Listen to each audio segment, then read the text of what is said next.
Selamat pagi Bapak Ibu Saudara yang dikasihi oleh Tuhan. Pagi hari ini mari kita kembali belajar firman Tuhan dalam acara Sarapan Rohani GPDI Situbondo. Sarapan Rohani pagi hari ini saya beri judul Semua Karena Kasih Karunia. Bapak Ibu Saudara yang dikasihi oleh Tuhan, beberapa hari yang lalu kita merayakan Paskah. Paskah memberikan makna yang dalam tentang kasih, pengorbanan, dan pengharapan. Dalam Kejadian 3 ayat 1 sampai dengan 24 dijelaskan bahwa sejak manusia jatuh dalam dosa, manusia telah kehilangan kemuliaan Allah. Manusia yang dulunya memiliki kesetaraan dengan Allah telah kehilangan semua itu dan masuk dalam hukum dosa. Manusia masuk dalam kutuk, dalam kesengsaraan, dalam penderitaan. Namun karena kasih karunia-Nya kita diselamatkan. Apa itu kasih karunia? Kasih karunia adalah kasih yang seharusnya tidak layak untuk kita terima, tetapi itu diberikan Tuhan sebagai anugerah. Mari kita akan membaca di dalam 1 Yohanes 4 ayat yang ke-10. Inilah kasih itu, bukan kita yang telah mengasihi Allah, tetapi Allah yang telah mengasihi kita dan yang telah mengutus anaknya sebagai pendamaian bagi dosa-dosa kita. Saudara, Tuhan telah menebus dosa kita dan menyelamatkan kita. Itu semua bukan karena kebaikan kita. Itu semua bukan karena usaha kita, melainkan hanya karena kasih karunia Allah.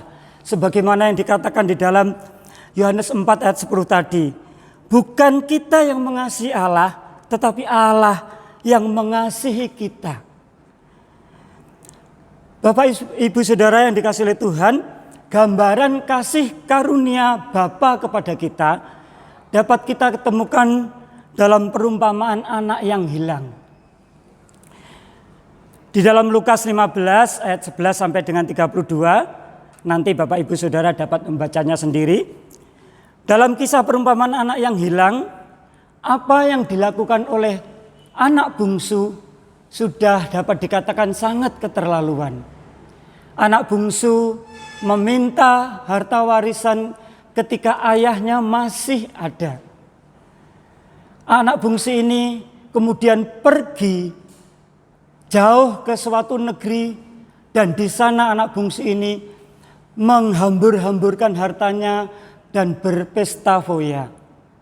Sampai akhirnya harta yang dimilikinya habis. Dan pada saat itu negeri tersebut dilanda bencana kelaparan. Kondisi anak bungsu ini menjadi sangat memprihatinkan. Bahkan sedemikian parahnya sehingga ketika anak bungsu ini akan makan ampas babi saja, tidak ada yang memberikannya. Di sini anak bungsu mulai menyadari akan kesalahannya. Anak bungsu menyadari bahwa ia telah berdosa kepada surga dan kepada Bapa. Anak bungsu mulai memutuskan untuk kembali kepada bapaknya. Anak bungsu merasa sudah berdosa. Dan karena dosa ini sebenarnya tidak layak untuk menerima apapun dari bapaknya, dari ayahnya. Mulailah anak bungsu ini meninggalkan dan kembali kepada Bapa. Ketika masih jauh, ayahnya sudah melihat. Kemudian tergeraklah hati ayahnya oleh belas kasihan. Ayahnya segera berlari dan merangkul dan mencium anak bungsu ini. Ayahnya bukan hanya mengampuni dan melupakan dosa-dosanya, ayahnya juga mengadakan pesta sebagai tanda sukacita karena anaknya yang sudah kembali. Bapak Ibu Saudara yang dikasihi Tuhan, sang ayah mengadakan pesta dan si bungsu pun menyadari akan dosa-dosanya. Inilah gambaran tentang kasih karunia. Kasih yang sebenarnya tidak layak kita terima, tetapi diberikan oleh Tuhan karena Dia sangat mengasihi kita. Mari kita baca dalam Yesaya 53 ayat 4 sampai 5. Ayat 4, tetapi sesungguhnya penyakit kitalah yang ditanggungnya dan kesengsaraan kita yang dipikulnya. Padahal kita mengira Dia kena tulah, dipukul dan ditindas Allah. Ayat 5, tetapi Dia tertikam oleh karena pemberontakan kita. Dia diremukkan oleh karena kejahatan kita. Ganjaran yang mendatangkan keselamatan bagi kita ditimpakan kepadanya. Dan oleh bilur-bilurnya kita menjadi sembuh. Sungguh luar biasa. Ini kasih karunia Tuhan yang luar biasa. Dikatakan di dalam Yesaya 53 ayat 4 dan 5. Sesungguhnya penyakit kitalah yang ditanggungnya dan kesengsaraan kita yang dipikulnya. Bahkan di dalam ayat 5, Dia tertikam oleh karena pemberontakan kita. Bapak Ibu Saudara, oleh kematiannya Tuhan Yesus di atas kayu salib dan kebangkitannya, kita boleh dibebaskan dari segala dosa, dari segala kutuk. Nah, kembali kepada perjalanan hidup anak bungsu. Perjalanan hidup anak bungsu menggambarkan perjalanan hidup manusia yang telah pergi jauh dan meninggalkan Tuhan dan hidup menurut keinginannya sendiri dan tidak memperhatikan firman Tuhan. Tetapi syukur kepada Tuhan, Tuhan memberikan Roh Kudus-Nya untuk menyadarkan kita dari keberadaan hidup kita yang telah terbelenggu dan diikat, dikuasai oleh dosa. Roh Kudus menuntun kita untuk kembali kita kepada Allah yang mau menerima setiap kita yang mau datang kepadanya.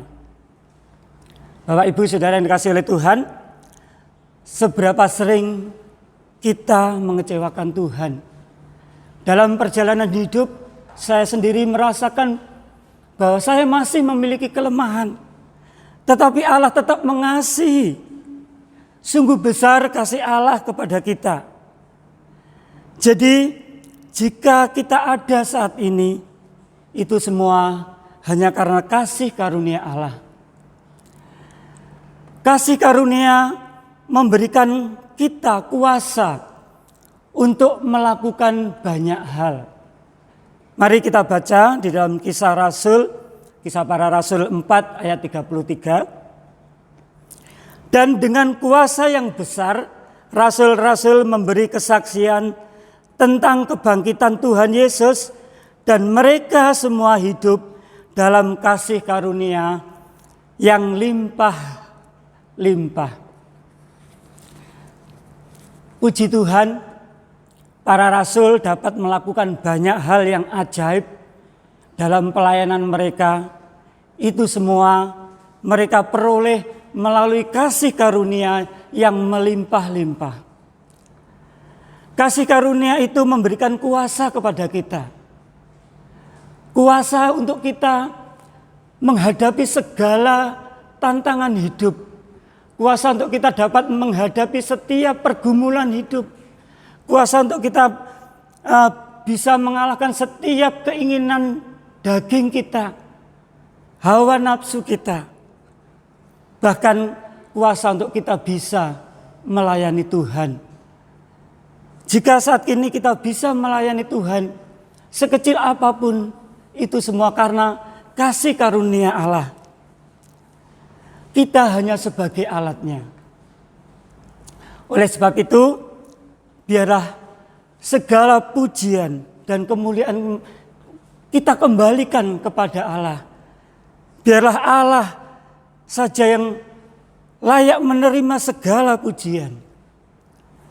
Puji Tuhan, oleh Roh Kudus-Nya kita dimampukan. Oleh sebab itu, mari kita mau membuka hidup kita, hati kita. Kita izinkan Roh Kudus bekerja untuk memberikan kekuatan kita untuk tetap di dalam kasih karunia. Bapak Ibu yang dikasihi oleh Tuhan, kasih karunia juga memberikan kita kekuatan. Kita dapat baca dalam 2 Timotius 2 ayat 1. Sebab itu, hei anakku, jadilah kuat oleh kasih karunia dalam Kristus Yesus. Puji Tuhan, kita bisa kuat karena kasih karunia. Sebab itu sekali lagi, janganlah kita sia-siakan kasih karunia yang Tuhan berikan dalam hidup kita. Amin. Demikian renungan sarapan pagi yang dapat saya sampaikan. Selamat pagi, selamat beraktivitas, dan selamat Paskah. Tuhan Yesus memberkati.